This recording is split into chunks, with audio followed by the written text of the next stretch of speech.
Dans notre premier exemple d'application, nous allons afficher 4 éléments de notre custom post type en dessous du carrousel et choisis de manière aléatoire.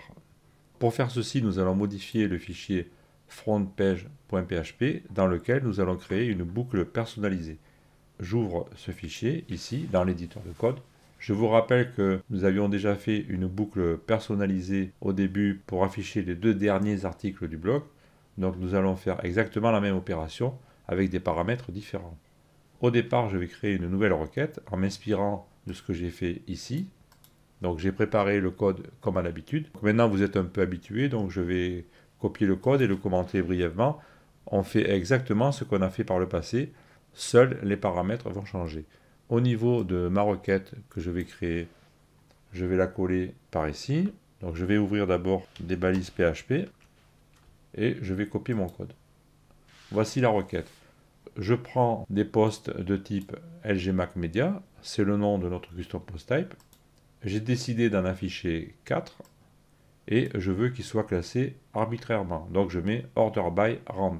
Alors tout ceci sont des paramètres de l'objet WP_query.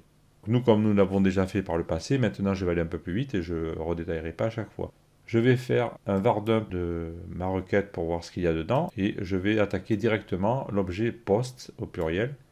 Je vous rappelle que nous avions étudié cet objet dans la saison 1 lorsque nous avons examiné la requête pour la première fois. Théoriquement, aujourd'hui vous connaissez cet objet, si vous avez suivi les vidéos précédentes bien sûr. Donc j'enregistre, je reviens sur la page d'accueil et je rafraîchis. Et là je vois bien que j'ai un tableau de 4 objets. Donc j'ai 4 custom posts. Je peux regarder les identifiants. Le premier c'est 165, 163, 169.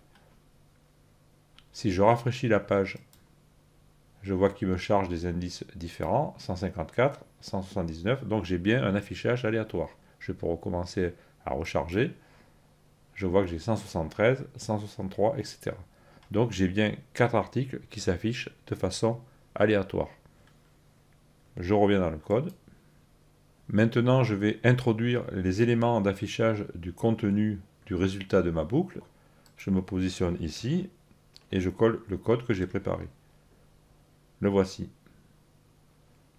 Comme d'habitude, je teste si la requête présente des résultats. Si elle en a, eh bien, pendant qu'elle en a, je lui demande de m'afficher l'élément courant et je fais des choses avec. J'ai englobé l'affichage dans une section, ici, dans laquelle j'ai mis un conteneur et un élément classe row, etc. Ce sont des classes d'affichage de Bootstrap. Pour l'instant, je vais juste afficher le titre pour vérifier que tout marche bien. J'enregistre la page, je reviens sur le site et je rafraîchis. Je vais quand même supprimer le var_dump puisqu'il ne me sert plus à rien et il me gêne. J'enregistre à nouveau. Je reviens sur le site, je rafraîchis. Et je vois bien qu'il m'affiche 4 titres. Si je rafraîchis à nouveau, je vais avoir 4 titres différents et ainsi de suite. Pour l'instant, ça marche. Je vais améliorer le code contenu dans ma balise article ici en collant un nouveau bout de code comme ceci. Je vais l'indenter pour l'aligner avec le reste. Et nous allons le commenter. À l'intérieur de la balise article, j'ai rajouté une division de type panel avec un en-tête de panel qui contient le titre dans une balise H1 qui est une classe H4. Ceci, ça veut dire que H1 représente le caractère sémantique de l'objet et la classe H4 ici représente le caractère présentationnel. Ensuite, j'affiche l'image à la une contenue dans le custom post type en prenant la taille medium large. Donc rappelez-vous, c'est la taille qui fait 768 pixels de large. Et comme nos images sont carrées dans ce cas, nous aurons une image carrée de 768 pixels de côté. Je rajoute à cette image la classe IMGResponsive afin qu'elle ne se répande pas en dehors de son conteneur et qu'elle suive le design. Nous allons voir ce que ça donne. J'enregistre. Je reviens vers le site. Je rafraîchis.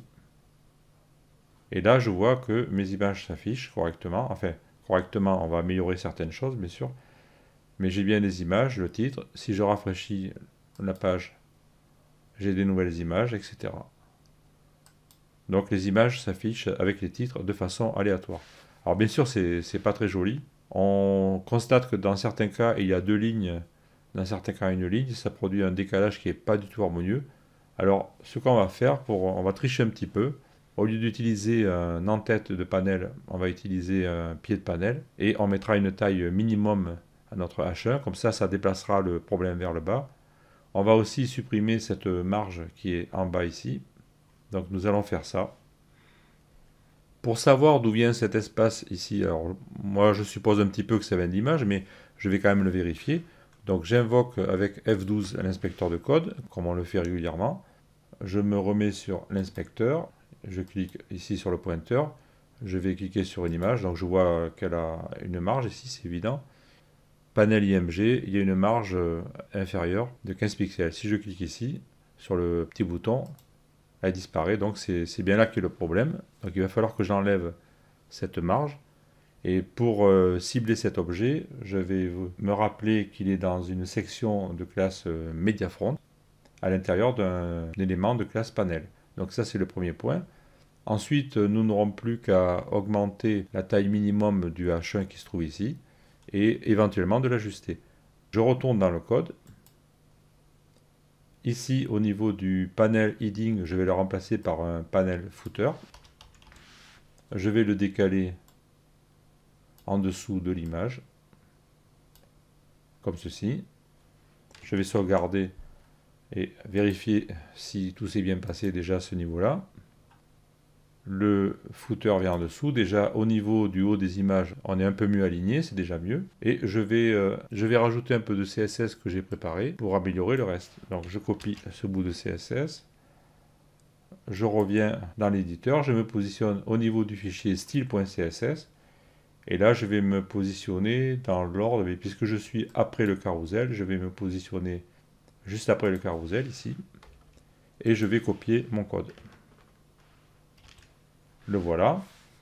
Donc j'ai pris l'élément qui est la classe MediaFront qui contient un article et une division de classe panel. Je cible le H1 et je lui donne une hauteur minimum de 60 pixels.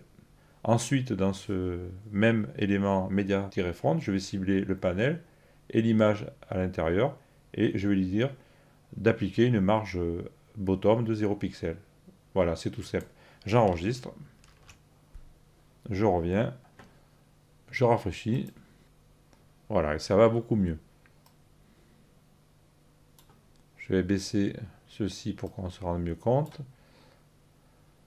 Alors on pourrait l'améliorer, parce que là, il y a beaucoup d'espace. Alors je peux revenir ici avec le pointeur sur un H1 par exemple. Ici, dans la partie, alors il faut que je fasse un petit peu de place.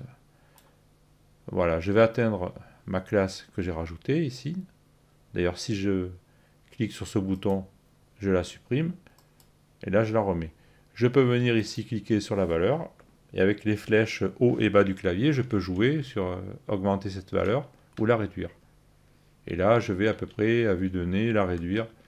Je pense que 44 pixels, ça peut le faire.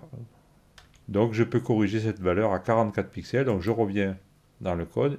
Ici, je mets 44 pixels. J'enregistre. Je reviens. J'efface l'inspecteur. Je rafraîchis. Pour la petite histoire, il existe une technique CSS nouvelle qui est en train de se mettre en place petit à petit, qui n'est pas encore adoptée par tous les navigateurs, qui s'appelle Flexbox et qui permet d'aligner les éléments comme nous venons de le faire, mais avec beaucoup plus de facilité. Mais pour l'instant, comme tous les navigateurs ne la prennent pas en charge, il est plus prudent de continuer à utiliser les techniques éprouvées. Maintenant, nous allons pouvoir passer à notre deuxième exemple, à savoir afficher une page pour tous nos custom post types en les classant par taxonomie, automatiquement. Pour faire cela, nous allons créer un modèle de fichier spécifique et nous allons dire à WordPress de l'utiliser en tant que template, mais un template spécifique, c'est-à-dire que ce ne sera pas un template qui est défini par le modèle de hiérarchie de WordPress, mais c'est un template personnalisé que nous allons créer nous-mêmes. Pour comprendre cela, je vais d'abord aller au niveau des pages. Je vais ouvrir ou créer une page, peu importe. Donc je clique sur Ajouter.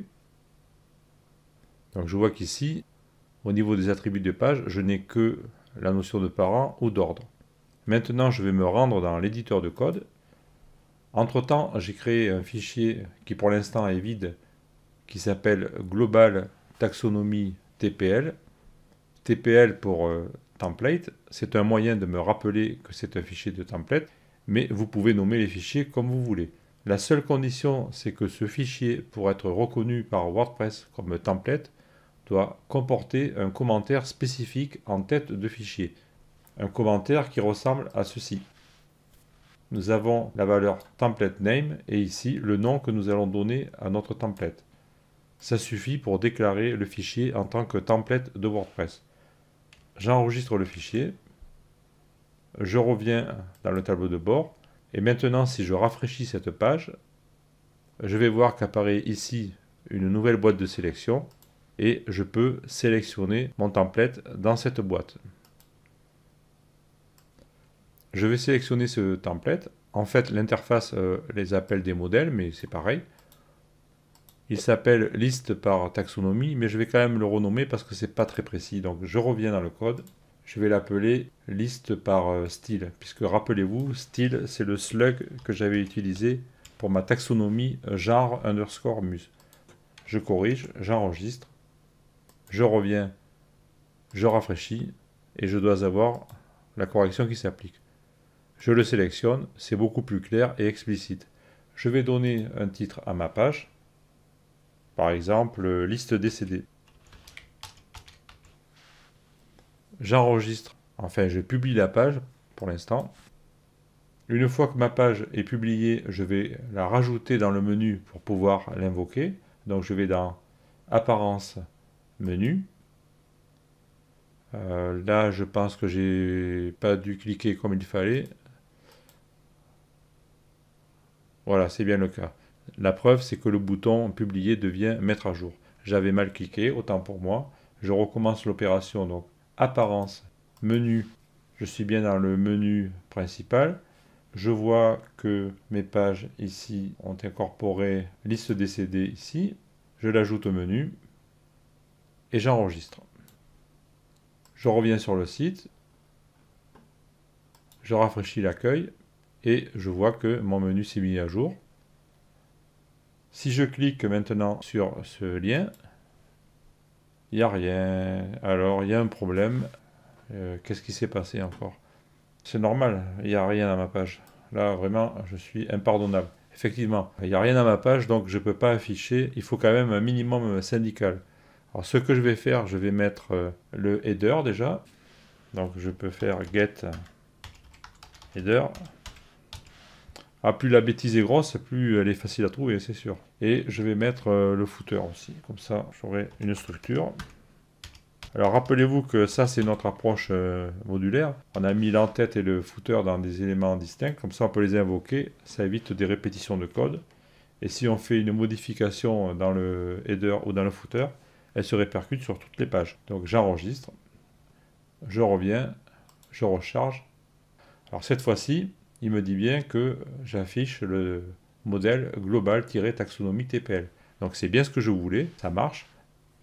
Alors forcément, comme ma page ne contient aucun code d'affichage, ici je n'ai rien, mais en fait ça fonctionne pour l'instant. Donc j'ai bien utilisé mon modèle, on va les appeler comme ça en français, le modèle, et maintenant il faut que je fournisse du contenu à ma page.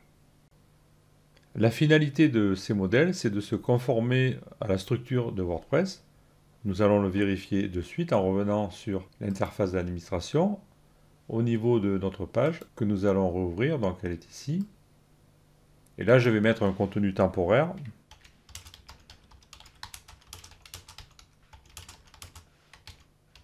Comme ceci. Et je vais enregistrer. Donc là, j'ai ce que WordPress appelle une page, mais qui en réalité est un contenu de type page. Rappelez-vous qu'on avait fait ce distinguo dans les saisons précédentes, c'est très important. Ici, on n'a qu'un contenu, ce n'est pas une page. La page qui va l'afficher, c'est notre modèle.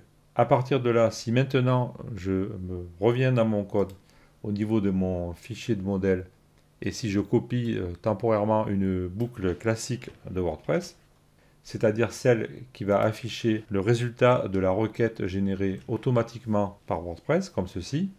Donc rappelez-vous, c'est if have post, while have post et the post. J'ai rajouté the content ici pour afficher juste le contenu, parce que ça, on va le supprimer après. C'est pour vous faire la démonstration. Donc j'enregistre, je reviens sur le site, et je rafraîchis.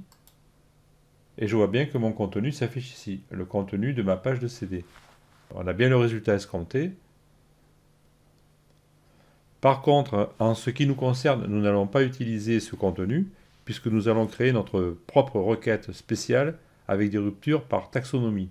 Donc je retourne dans le tableau de bord, je peux effacer ce contenu, enregistrer, et maintenant je vais faire abstraction de ce qui est saisi ici. Je ne l'utiliserai jamais, parce que la boucle que je vais mettre dans mon modèle sera une boucle spéciale. On va se retrouver dans le même contexte que pour la page du blog. Rappelez-vous qu'au niveau des réglages en lecture, nous avons défini que puisque la page d'accueil montre une page statique, nous avons dû définir une page, en fait, un contenu de type page pour le blog, donc qui s'appelle le blog. Si je viens le retrouver ici, donc le blog, page des articles, si je l'ouvre, je vois que WordPress a bien fait les choses puisqu'il ne me montre plus l'éditeur.